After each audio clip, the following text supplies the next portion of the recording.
Salut les gars, j'espère que vous allez bien dans cette nouvelle vidéo. Mon épaule dénudée et moi-même sommes très heureux de vous retrouver ce soir. Heureuse, parce qu'une épaule c'est féminin. Et je suis une femme jusqu'à preuve du contraire. Comment allez-vous ce soir? Ça va faire presque toute une semaine qu'on passe nos soirées ensemble. J'espère que ça vous plaît et qu'aujourd'hui vous avez passé une bonne journée. Personnellement, j'étais en rendez-vous toute la journée avec la marque Jennifer. Genre vraiment toute la journée. Il est 19 h, je commence à peine à filmer cette vidéo. Donc ce soir c'est un peu sportif. Je viens en faire cette petite vidéo FAQ / storytime parce que tout simplement.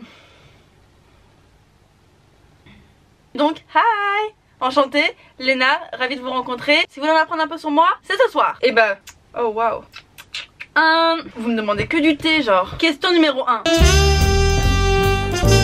Pourquoi tu dis que t'as des petits boobs alors que t'en as pas mal? Merci de vous soucier de mes œufs au plat. Mais j'ai bel et bien une petite poitrine. Bon enfin en tout cas je trouve. Parce que je fais un petit B. C'est pas grand petit B. Enfin ça dépend à quelle échelle tu compares. Mais dans la norme j'ai l'impression qu'être un petit B bah c'est pas avoir une grosse poitrine. Mais t'es plus dans la catégorie des petits boobs tu vois. J'ai des petits seins mais je pense savoir bien les mettre en valeur. Tout simplement déjà j'ai mon meilleur ami qui s'appelle le Bombshell de Victoria's Secret. Je suis en train de me demander si je vous montre mon soutif ou pas. Non, flemme d'être démonétisée. Voilà, mon soutien-gorge, c'est le Bombshell. C'est un big ass push-up qui te fait des seins, laisse tomber. Genre tu passes de ça à ça. Après c'est vrai que récemment on parle beaucoup de ma poitrine, mais je pense tout simplement que c'est comme j'ai perdu du poids. Avant ma silhouette c'était un peu pong, et maintenant ça fait plus ça, puisque mon ventre est plus fin. Donc peut-être que c'est juste un effet d'optique. Mais au-delà du push-up et de ma perte de poids, j'ai quand même pas mal la petite astuce à assumer sa petite poitrine et à la mettre en valeur. Vous avez d'ailleurs fait une vidéo, je vous la mettrai là. Oula, c'est où le petit i? C'est quoi? Voilà, je crois qu'aucun youtubeur ne sait exactement où se place ce petit i. Deuxième question. Qui est la personne avec qui tu t'entends le plus dans le YouTube game? Grâce à YouTube j'ai rencontré énormément de personnes en très peu de temps. Parce que ça fait pas très longtemps que pour moi ça marche, on va dire ça comme ça. Et beaucoup de personnes sont rentrées dans ma vie parce que tout simplement je les rencontre aux événements, je les rencontre des OP et tout le monde est ami avec tout le monde. Donc au final un événement tu rencontres une personne mais ça va se finir en 45 personnes. Et c'est d'ailleurs comme ça que l'hôtel Mafouf est devenu la Get Beauty chez moi genre. Qui c'est que j'aime bien? Qui m'appelle le soir quand je suis seule? Je suis très proche de Style Tonic qui était là genre vraiment mes tout débuts sur YouTube. Maya Adorable c'est toutes les deux mes voisines. So Thomas le chéri de Maya. Bilal et Spark Days mes puces de puces. Genre cet été on était comme ça genre c'était le trio infernal. On a passé tout l'été ensemble. Tous nos potes cet été ils étaient dans des destinations tropicales pendant que nous on était tous les trois à Paris. Mais genre on a fait un triangle de création de contenu. On balançait c'était génial. Johan Paps bien sûr, Ticia et Ashway of Life avec qui je suis partie aux États-Unis, vraiment des âmes pures. Après il y en a que je connais moins, j'ai récemment rencontré la Team LA, c'est vraiment des petits amours, je les aime beaucoup ces petits enfants. En vrai je suis pas très problématique, genre il y a personne que j'aime pas, avec qui j'ai des dramas ou du thé. Je suis un peu nulle, désolée. Je sais que c'est pas trop la réponse que vous vouliez entendre genre. Les gens ils aiment bien quand les youtubeurs s'aiment pas entre eux. Je vous tiendrai au courant si quelqu'un vient me faire chier un jour si vous voulez. Toujours dans la catégorie YouTube. Et tu potes avec Gossip YouTube. Je connais Gossip YouTube, je connais son identité parce qu'il s'est présenté à moi très gentiment. Je dirais pas que c'est un pote parce que je le connais pas du tout personnellement, j'ai jamais rencontré quoi que ce soit. Mais je connais des gens qui l'ont rencontré, ça s'est bien passé. Apparemment c'est une personne qui est très gentille et très cool et très calme. Après moi le concept de base de Gossip YouTube, je suis pas 100% fan parce que je trouve que c'est pas très positif tu vois. Donc c'est pas trop ma vibe. Parce qu'en réalité comme dans la série, toi ça blesse les gens à droite à gauche etc. Surtout quand on savait pas qui était Gossip YouTube. Tout le monde pensait que c'était un youtubeur donc en interne ça crée des dramas, on s'accusait à tort et à travers etc. Beaucoup d'entre vous ont cru que c'était moi Gossip YouTube. J'arrive pas à gérer ma vie, comment vous voulez que je m'occupe de celle des autres? Maintenant on sait qui c'est, bon c'est moins problématique. Mais en soi, comme dans la série, j'ai plus un problème avec les gens qui viennent rapporter des ragots en mode ouais elle a fait ci, oui elle a fait ça. Mais quand même je dois lui donner la couronne parce que je suis quand même abonnée et que genre, dès qu'il y a un petit drama je suis un peu en mode c'est l'heure du thé. Donc ouais je suis un petit peu au milieu de tout ça. Par contre j'apprécie le fait qu'il y ait certaines règles, qu'on parle pas de sexualité, il y ait rien qui emmène trop à la haine tu vois. Mais je la connais pas personnellement tu vois donc je peux pas te dire genre c'est mon ami. Peut-être un jour. Ensuite. Comment il marche? J'ai un nouveau téléphone, je sais pas trop comment l'utiliser. Je sais pas trop comment l'utiliser. Guillaume. Waouh. Je sais pas qui est le triangle amoureux. Comment as-tu fait pour prendre autant confiance en toi? La confiance en soi, c'est un topic. Comment on dit en français? C'est un sujet que j'ai souvent abordé sur ma chaîne YouTube. C'est quelque chose qui a énormément marqué ma vie parce que je suis passée d'une personne qui était très peu confiante en elle en quelqu'un qui va bien, qui a toujours quelques complexes et qui a moins confiance sur certaines choses, mais je me sens assez confiante pour m'imposer dans la société. Au milieu de ces deux périodes, il y a un gros nœud qui a été dénoué. C'est très superficiel même si c'est d'abord présenté avec un changement physique, c'est-à-dire que genre du jour au lendemain j'ai changé de tête, vraiment de A à Z, tu vois, je suis passée de Ugly Betty à un peu moins ugly mais toujours Betty. Bon, en fait, ce changement physique c'était un peu une excuse pour me retrouver dans la peau de quelqu'un d'autre. Et ce quelqu'un d'autre c'est la personne que je voulais être. J'avais toujours les cheveux attachés, j'avais une petite lunette, je m'habillais vraiment tout en noir. Alors que je voulais m'habiller de la façon dont je m'habille aujourd'hui. Mais j'osais pas. Genre il y a eu un seul jour où j'ai vraiment dû porter mes couilles. J'en ai pas mais j'ai dû les porter. C'est le jour où j'ai ouvert la porte du collège. Oh, moi je faut aller à la salle ma soeur. I believe I can fly. Tu vois genre j'ai toujours des petits complexes mais maintenant j'en rigole plus que autre chose. Donc ça c'est un bon point. L'autodérision c'est genre ma plus grande force. Le jour où j'aurai la porte du collège comme ça, nouveau look. Pour une nouvelle vie, vraiment c'est genre parmi 90% des étudiants m'ont dit ah t'es toujours moche, t'es toujours nul, t'es toujours khla khla khla. Et il y a 3% des personnes qui t'en mode yes bravo t'as réussi à sortir de ta zone de confort. J'ai fait le choix de rester avec ces 3% là plutôt que d'essayer de plaire aux 90% de ceux qui se moquaient. Ça s'avère que j'ai rencontré mes meilleurs potes comme ça. Ce changement physique c'est très superficiel, je vous l'accorde quand on le voit comme ça. Mais en fait c'était juste le pas pour que j'arrive à la personne que je voulais être. Donc moi aujourd'hui là franchement je suis très bien, je suis très contente d'être moi. Et maintenant que j'ai réussi à boucher mes oreilles à toutes les énergies négatives qui étaient autour de moi et qui se moquaient de moi, je prends plus de temps et je dépense beaucoup plus d'énergie sur des points qui vont faire de moi une personne meilleure et une personne que j'apprécierais être. Oui, être.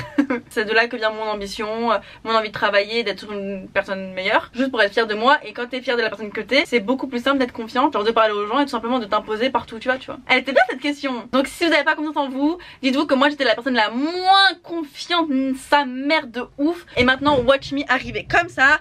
Hi. Tu m'aimes pas? Pas grave, je vais m'asseoir pour pas avoir besoin de ton amour. Bon, cette question, je l'ai reçue 1700 fois depuis que j'ai fait mon tweet. Qu'est-ce qui s'est passé à la soirée McDo pour qu'on te brûle les cheveux? Vraiment, c'est fatigant de vivre dans ma vie. J'étais avec Maya, on était invités à la soirée McDo. On vivait notre meilleure vie, trop contente, yes, waouh. Kikala, les soirées Dior et Lancôme quand t'es invité chez McDo. Un gâteau Big Mac arrive. Donc c'est un gros Big Mac avec des bougies qui mettent en boîte les pch pch. Tu vois, c'est pch pch. Retiens bien, il y en avait à la soirée. Genre les anniversaires McDo, ouais, youhou, la la la la. Quand tout d'un coup, je sens un truc qui fait ksh. Et je sens que mes cheveux ils ont un peu chaud. Mais comme j'ai souvent chaud avec ma touffe, je me dis bon, là c'est un peu plus que d'habitude. Donc je me retourne. Et là il y a deux meufs qui rigolent et je me dis bon, je suis folle. Peut-être j'ai bu trop de champagne, genre mes cheveux ils ont pas cramé, c'est moi qui suis folle. On continue la soirée avec Maya, la la la. Elle me dit ouais meuf t'as plein de peluches bizarres sur tes cheveux, t'as mis quoi comme pull? Bah j'ai pas mis de pull. Je fais ça, je fais mais attends tu me parles de quoi?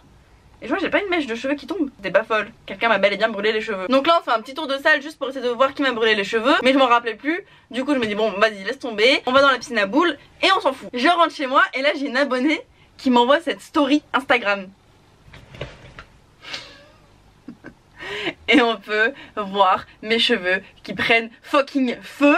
Donc de 1, j'étais pas folle, mais de 2, on voit les meufs derrière qui sont en train de rigoler. Mais c'est drôle ou pas? Et ma femme elle fait fucking tout ça. Donc toute la nuit j'ai perdu plein de pointes. Myriam K va voir cette vidéo, elle va faire un AVC là. Genre là quand je les touche, c'est la guerre. Déjà ils étaient pas en très bonne santé. Tu choisis la meuf qui a les cheveux déjà bien niqués tu vois. Donc là j'ai un peu le seum, mais j'ai la flemme de faire la guerre. L'histoire c'est un peu réglé parce que j'ai reçu des excuses. On m'a même envoyé des fleurs. Mais par contre les gars, vous méritez dans la palme d'or des meilleurs espions. Vous avez tous trouvé les Instagram des gens. Je suis sûre que si elle regarde, elle porte la même tenue que sur la vidéo, etc. etc. La vidéo m'a fait mourir de rire, je pleurais de rire parce que c'est quand même super cocasse voir mes cheveux comme ça. Après moi j'ai juste pas apprécié les filles derrière moi qui rigolaient parce que ça veut dire quoi genre MDR. La seule et unique fois où les gars je me suis battue, c'était une fille en soirée qui vient, elle allume son briquet et elle fait ça derrière mes cheveux. Et là mes cheveux ont fait tout feu tout flamme, j'étais salamèche dans les Pokémon. L'idiote du village, elle panique de sa propre bêtise, idiote qu'elle est. Là j'ai encore des mèches qui sont plus courtes que d'autres derrière parce que vraiment pendant très longtemps c'était coupé genre jusqu'ici parce que ça avait pris feu. Je sais pas quel plaisir prennent les gens à brûler les cheveux d'une meuf aux cheveux bouclés. Et là par contre, tirer ses cheveux blonds, j'ai fait rakaka. Une haine si forte en moi. Depuis je me suis jamais rebattue, de toute façon avec mon petit corps je fais peur à qui? À personne. Et genre je me battais et je voyais des cheveux qui volaient, donc j'avais encore plus envie de la cogner.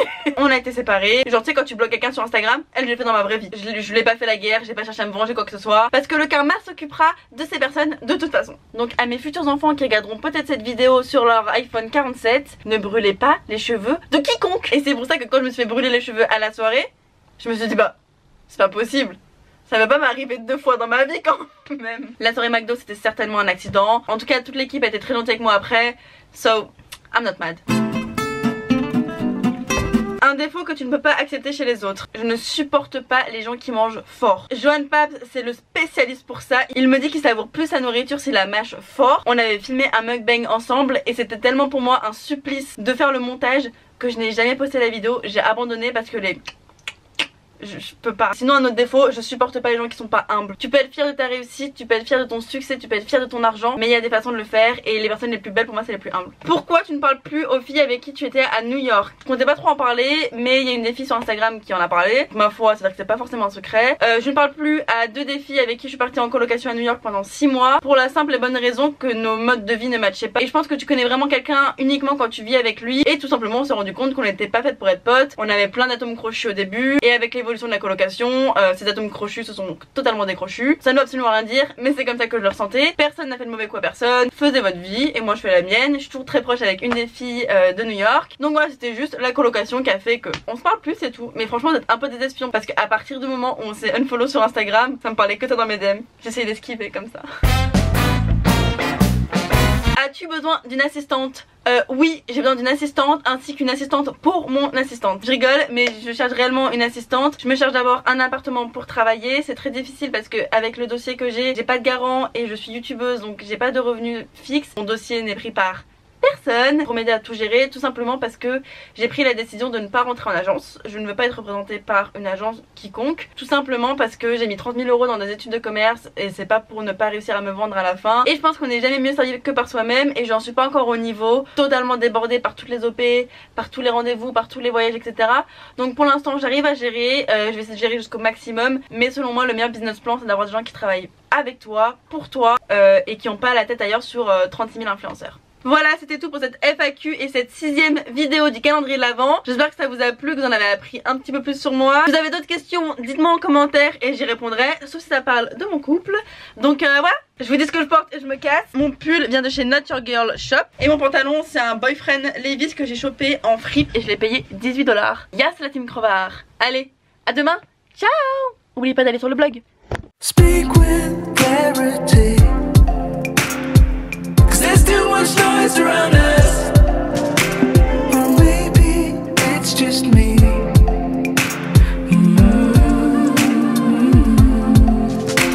There's trash out in the sea. Yeah, but I'm just too dry to reach it.